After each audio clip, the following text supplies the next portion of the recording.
how to create folders in iPhone. Hey everyone, welcome back to the channel. If you are new here, don't forget to hit the subscribe button and turn on the notification bell to not miss any updates.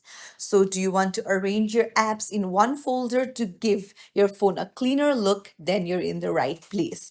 So for that, you'll need to long press on any blank space of the screen and you can see that the app starts shaking. So you need to tap on any app and then drag it to another app and you can just leave it and you can see that two apps are in the same folder. Now do the same with another app. Just long press on it and then drag it.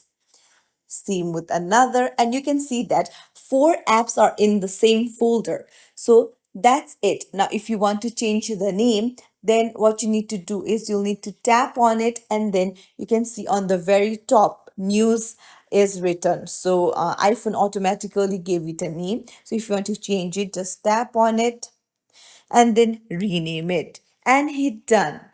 So you can even change the apps according to your wish and remove it if you want to by tapping on the minus option. So it's as simple as that. If you found this tutorial helpful, don't forget to like and subscribe to our channel for more tips and tricks. Thank you for watching.